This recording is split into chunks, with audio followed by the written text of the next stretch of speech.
lectura quería hablar sobre un tema muy fundamental que nos enseña este capítulo. Por ende, el título de mi sermón es El dar es amar. La Biblia nos manda como cristianos a demostrar nuestro amor a otros y una de esas maneras es dando dinero. Dios manda a apoyar económicamente a nuestros hermanos en necesidad. 1 Juan 3:17 dice, pero el que tiene bienes de este mundo y ve a su hermano tener necesidad y cierra contra él su corazón, ¿cómo mora el amor de Dios en él? También Dios manda a demostrar su amor mediante provisión económica a nuestra familia. 1 Timoteo 5:8 nos dice, porque si alguno no provee para los suyos y mayormente para lo de su casa, ha negado la fe y es peor que un incrédulo. Dios también nos manda a apoyar a la iglesia local. 2 Corintios capítulo 9, versículo 6. Cada uno, dice Pablo, dé como propuso en su corazón, no con tristeza ni por necesidad, porque Dios ama al dador alegre. Estas son algunas de nuestras formas en términos financieros que demuestra nuestro amor, Y nosotros como cristianos, la manera que demostramos nuestro amor también apoyando económicamente a la iglesia local y a nuestra familia. Apoyando económicamente a la iglesia local y a nuestra familia. Amén. Dice la palabra de Dios allí, ya que hicimos una introducción, capítulo 20, versículo 1, dice así la palabra del Señor. Después que cesó el alboroto, llamó Pablo a los discípulos y habiéndolos exhortado y abrazado, se despidió y salió para ir a Macedonia. Y después de recorrer aquellas regiones y de exhortarles con abundancia de palabras, llegó a Grecia. Después de haber estado allí 3 meses, siéndole puestas acechanza por los judíos para cuando se embarcase para Siria, tomó la decisión de volver por Macedonia. Y le acompañaron hasta Asia Sópater de Berea, Aristarco y Segundo de Tesalónica, Gallo de Derbe y Timoteo, y de Asia Tíquico y Trófimo. Estos, habiéndose adelantado, nos esperaron en Troas, y nosotros, pasados los días de los panes sin levadura, navegamos a Filipo, y en 5 días nos reunimos con ellos en Troa, donde nos quedamos 7 días. Tenemos una palabra de oración. Señor, gracias por tu palabra. Gracias por este momento tan particular y peculiar que nos das en poder estar en tu casa, en poder guardarnos, en llegar, Señor, en tener comunión con nuestros hermanos, pero ahora de forma, Señor, particular, tú nos hablas. Oh Señor, que tú prepares de una manera particular la tierra de nuestro corazón para que tu palabra, que es la semilla que da 160 y 30 por uno en fruto, lo produzca para tu gloria, Señor. Y que podamos salir transformados en practicarla para alabanza de tu nombre. Te lo pedimos en Cristo. Amén y amén. Tome su ubicación, amado hermano. Ya hemos dicho, en el tercer viaje misionero del apóstol Pablo, esto aproximadamente de los años 52 al 57 después del Señor.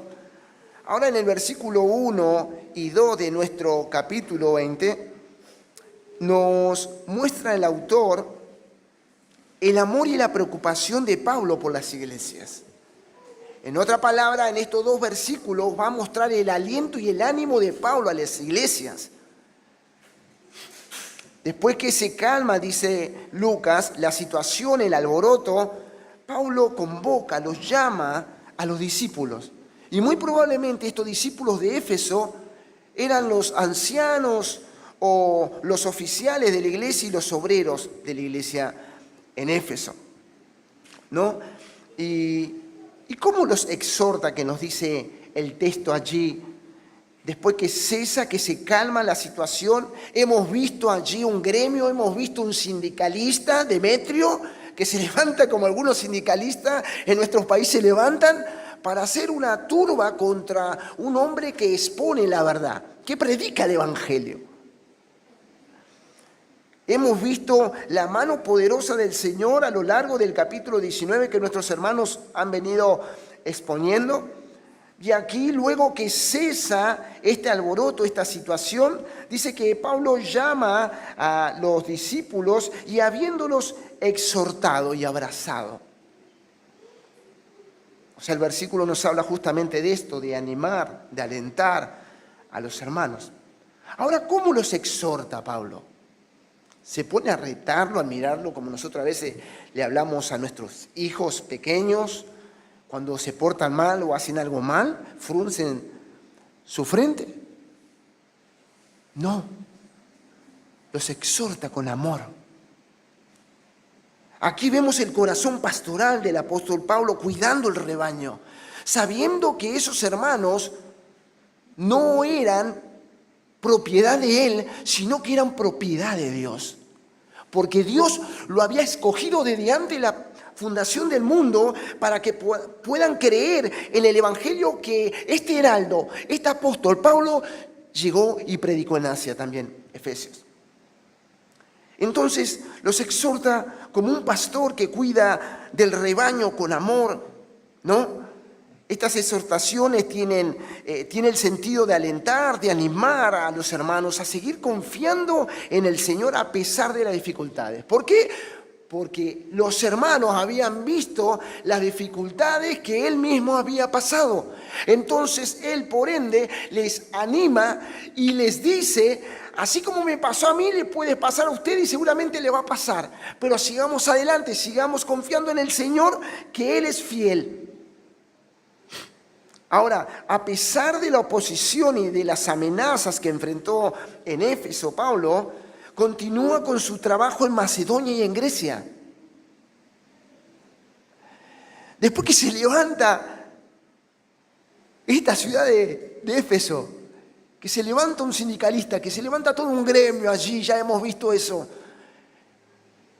Uno diría, bueno, ahora se calma, se mete por abajo una alfombra, Pablo espera que se calme todo y se va. No, él va a ir ahora, ¿no?, a otra región. Y nos dice el texto que es justamente Macedonia y Grecia. En otra palabra, Filipos, Tesalonicenses, Berea. Cuando hablamos de Grecia hablamos de Corintio. Demostrando su compromiso con el Señor. Pablo tenía un compromiso. Y lo que nos muestra el Espíritu Santo y la pluma de Lucas, que lo cumplió al pie de la letra, por gracia. No por fuerza de él, porque... No. Por responsable, pero sabiendo que la gracia de Dios hacía mover la vida de Pablo para gloria de Dios. Ahora, nosotros también tenemos compromisos en el Señor. Tenemos compromiso en la iglesia local. Tengo compromiso en la iglesia local. Tengo compromiso con mi familia. Por ende, la iglesia local es una familia y tenemos compromiso. Entonces hemos dicho que el versículo 1 y 2 nos muestra, Lucas, cómo alienta, cómo anima a Pablo, a los hermanos. Y vemos ahora el versículo 3, cuando llegan a Grecia, esto es probablemente Corintio, aproximadamente 55, 56 después del Señor. Estuvo 3 meses, nos dice allí el texto en el versículo 3. Después de haber estado allí 3 meses. Dice que acontece ahora algo, y siéndole puesta acechanza por los judíos para cuando se embarcase para Siria. Dice que hay una acechanza. Según Ramsay, él imagina esta situación, es un comentarista, ¿no?, del Nuevo Testamento. Él imagina esta situación de esta forma, déjemelo expresárselo. Dice que para él habrá sido el pensamiento de Pablo, tomar un barco de peregrinos judíos, ¿no? De Asia y de Acaya para ir justamente a festejar la Pascua con los judíos. Era muy fácil allí que se mezclasen judíos hostiles para hacer lo que querían hacer con Pablo, es decir, eliminarlo, es decir, matarlo. Pero el Señor estuvo allí con Pablo. Ahora, ¿por qué este odio? Por lo que fue haciendo el Espíritu Santo, así con Prisco,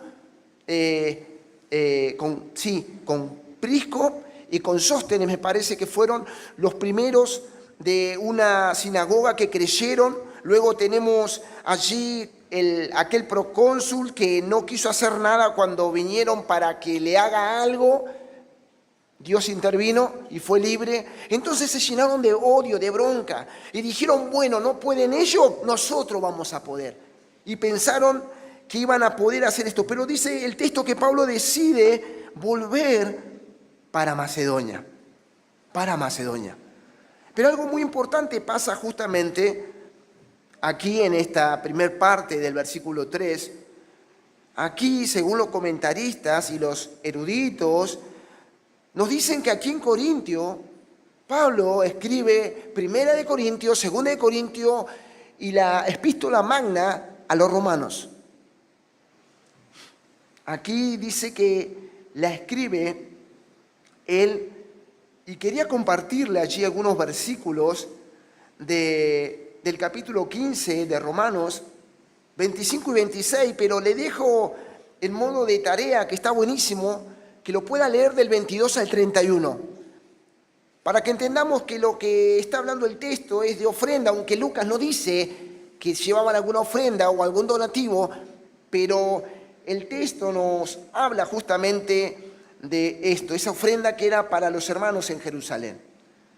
Capítulo 15 de Romanos, versículos 25 y 26 dice justamente, mas ahora voy a Jerusalén para ministrar a los santos, porque Macedonia y Acaya tuvieron a bien hacer una ofrenda para los pobres que hay entre los santos que están en Jerusalén. ¿Se acuerdan que hubo persecución? Nos relató Hechos que parte de la persecución y parte del gran hambre que hubo en Jerusalén fue, por ende, que se quedaron con mucha necesidad. Entonces ahora el apóstol, en amor, en gracia, guiado por el Espíritu Santo, a las iglesias empieza a hacer una recolecta de ofrendas, ¿no? Porque vamos a ver nombres aquí, hay 10 nombres, ¿no? Nombrándolo a Pablo y a Lucas, de hombres que se nombra en el escrito, ¿no? Pero antes de ir al versículo 4, quiero transmitirle, hermano, otra conexión que tenemos allí, de Hechos 20, en 1 Corintios 16, del 1 al 4. Vaya conmigo a 1 Corintios 16, del 1 al 4. Recuerde que Pablo, en este capítulo 20, está escribiendo a los hermanos allí estas cartas. Y dice, en cuanto a la ofrenda para los santos, haced ustedes también de la manera que ordené a las iglesias de Galacia. Cada primer día de la semana, es decir, cada domingo, cada uno de ustedes ponga aparte algo según haya prosperado, guardándolo para que cuando yo llegue no se recojan entonces ofrendas. Y cuando haya llegado a quienes hubiere designado por carta, a estos enviaré para que lleven su donativo a Jerusalén. Y si fuere propio que yo también vaya, irán conmigo. Ahora aquí en Corintio no solo escribe estas cartas, sino que también Pablo está recaudando, está recogiendo ofrendas para los santos de Jerusalén. Ahora bien, el versículo 4 nos habla de la unidad y el compañerismo en la obra del Señor. El autor menciona a varios hermanos de diferentes regiones. Vamos a ver, como hemos dicho antes, 10 o más. Probablemente Tito estaba aquí, aunque no lo nombra Lucas. En ningún capítulo del libro de Hechos lo nombra Tito, pero muy probablemente estaría por allí trabajando en la obra del Señor. Dice que estaba Sópater de Berea, Aristarco y Segundo de Tesalónica, esto es Macedonia, Gallo de Derbe, Timoteo, sabemos que de Listra, ¿no? Esto es Galacia, y Tíquico y Trófimo de Éfeso, esto es Asia. Vemos justamente la unidad y el compañerismo en la obra del Señor. Estos hermanos eran los representantes de cada iglesia que llevaban el donativo, que llevaban la ofrenda para los hermanos en Jerusalén. Y justamente se unen, aquí nos habla Lucas, vamos a ver en el versículo 5 y en el versículo 6 cómo cambia de tercera a primera persona, registrando que no solamente esto fue histórico, sino que él estuvo allí, ¿no? En este capítulo estuvo allí con Pablo y con los hermanos. Esto nos muestra justamente características fundamentales de una iglesia bíblica. Estos hermanos, esta actitud que tuvo Pablo y que llevó a los hermanos sin obligar, bien claro es el texto. Y eso aplica para nosotros en todo lo que es la iglesia eclesiástica, cómo y de qué forma lo podemos hacer. Y Pablo lo aclara muy bien en Corintios, pero quiero terminar con eso luego. Estoy muy tentado a volver a tocar ese texto. Pero hablando de las características fundamentales de una iglesia bíblica, que nos relata el versículo 4, no habla de como primer lugar, una iglesia unida. Una iglesia unida. Pablo se va con hermanos de diferentes regiones y colaboran para llevar a otra región que ellos no conocían para llevarle ofrenda, para conocer a los hermanos. Ahora, la mención de creyentes de diferentes regiones muestra cómo el evangelio se extiende por el mundo greco-romano, por el mundo greco-romano. Se iba extendiendo. Pablo iba predicando en aquellas regiones. Y como cristianos de distintas regiones trabajan juntos. Algo que nos hablaba justamente en la exposición del domingo. Porque tenga más, tenga menos. No se escala acá la clase piramidal. Somos todos un cuerpo, somos toda una familia. Y todos servimos a un Cristo. Que hay responsabilidades, seguro, pero todos servimos a Cristo. Somos el cuerpo, somos la iglesia de Cristo. Ahora, lo segundo que tiene este versículo 4 de características es los delegados de la iglesia. Estos hermanos muy seguramente fueron los delegados de aquellas regiones. Sabemos que Timoteo era un pastor. Así que muy seguramente, y Tíquico, una y otra vez Pablo habla que era un colaborador de él inmediato, una persona que él mandaba a Éfeso, una persona que él mandaba a otro lugar, una y otra vez era un oficial de la iglesia o un delegado apostólico de ese tiempo. Estos hermanos representan a sus respectivas iglesias y ayudaban a llevar la ofrenda que había recaudado para los hermanos de Jerusalén. Ya hemos leído 1 Corintios 16, 1 y 4. Ahora, lo tercero que nos enseñan estos hermanos es la protección del viaje. La protección del viaje. Viajar en grupo brindaba cierta protección contra las amenazas de judíos, pero a la vez de ladrones que en ese tiempo andaban por ahí. Y cuanto más si se llevaba dinero, es decir, ofrenda. Así que vemos cómo se cuidaba la economía de la iglesia. Y Pablo, permíteme decírselo, era un as en ese sentido. Él en las cartas a Timoteo no le dice, todas las viudas guárdenla, no, a esta viuda de esta edad y de esta edad se puede volver a casar. A esta viuda de esta edad y de esta edad, con esta situación, que la pueda mantener su familia. Pero a esta, que la iglesia se ocupe. Siempre el patrimonio de la iglesia se cuidaba. Pablo, por eso era apóstol y por eso cuidaba a la iglesia y deja una enseñanza maravillosa en este capítulo en cuanto a la ofrenda, pero el Espíritu Santo nos da y nos mantiene en una posición bíblica para que podamos nosotros caminar como caminaron ellos, por decirlo de alguna manera. Imitar aquello que glorifica el nombre del Señor. Ahora bien, el versículo 5 aquí el autor señala que un grupo se adelanta y espera al grupo del versículo 6 en Troas. Dice así: entonces, habiéndose adelantado, nos esperaron en Troas. Estaba Lucas ahí. Nos esperaron en Troas. ¿Quién se adelantaron? Probablemente lo hemos dicho. Allí Sópater, Aristarco, Segundo, ¿no? Gallo,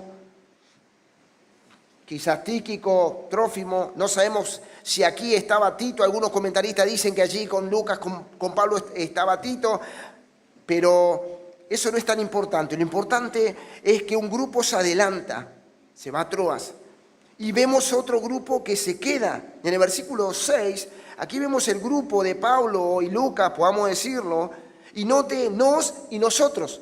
El versículo 6, ¿qué dice? Y nosotros. Nuevamente habla por él que él estaba allí, Lucas estaba allí con Pablo en esta misión, en este viaje. Ahora bien, antes de zarpar a Troas, nos dice el texto, esto sugiere que Pablo y los colaboradores representaban, ¿no?, las festividades judías. Respetaban las festividades judías. Porque algunos pueden decir entonces que estuvieron en la Pascua. ¿Nos parece? No dice que estuvieron y practicaron eso, sino justamente nos da a entender el tiempo, el momento en el que estaban pasando por ahí. Y nosotros, pasados los días de los panes sin levadura, navegamos de Filipo, es decir, ellos estaban en Filipos, y en 5 días nos reunimos con ellos en Troas, donde nos quedamos 7 días. Y muy probablemente estos 7 días podía haber sido que se quedaron para alguna clase de servicio, de culto, y a la vez esperando el barco para ir al destino que ellos iban. Pero quiero volver al texto que le había dicho, que esto nos enseña algo y nos aplica a nosotros allí en 1 Corintios 16, del 1 al 4, cómo nosotros podemos colaborar, cómo nosotros podemos dar ofrenda, ¿no? Nos dice el versículo 2 que cada día de la semana, cada uno de ustedes ponga aparte algo. Es decir, que tiene que ser no un domingo al mes. Dice cada día de la semana. Pablo, ¿verdad? Cada primer día de la semana, es decir, cada domingo ya yo debo premeditar mi ofrenda para darle al Señor. Dice justamente que lo tengo que dar cada domingo, ¿no? Pero también dice, cada uno de ustedes ponga algo aparte, es decir, que es algo premeditado el ofrendar. No es en el momento que hay que ofrendar y saco los 10, los 20 pesos, por decir algo, y lo doy ahí. Es algo que ya vengo premeditado para ofrendar. Es algo planeado para ofrendar. Es algo que lo doy para el Señor y lo hago de la mejor manera. Nos habla también, justamente, según haya prosperado, guardándolo, y nos habla de eso. Qué bueno que es el Señor. Que esto aplica para nosotros, para la iglesia de hoy en día. Qué bueno que nos habla el texto que estos hermanos fueron o estuvieron aquí con Pablo para llevar ofrenda allí a Jerusalén, pero a la vez nos enseña que nosotros tenemos que aprender a dar porque es mejor dar que recibir. Es mejor dar que recibir. Y es bueno que demos en una iglesia local, que demos a nuestra familia, a un hermano en necesidad. Por eso es bueno a veces pensar en el kilo. Por eso es bueno a veces pensar en un hermano, en el caso de Ricardo, en el caso de la mamá de Camila, en el caso de un hermano que está pasando por necesidad, Gastón Barreto. Hay un hermano que está pasando por necesidad, ¿cómo puedo yo ser parte de esto? Y cuando actúo con amor, recuerden que el amor es dar. Tenemos una palabra de oración. Señor, gracias. Gracias por tu palabra. Gracias por tu bondad. Gracias por tu misericordia, Dios.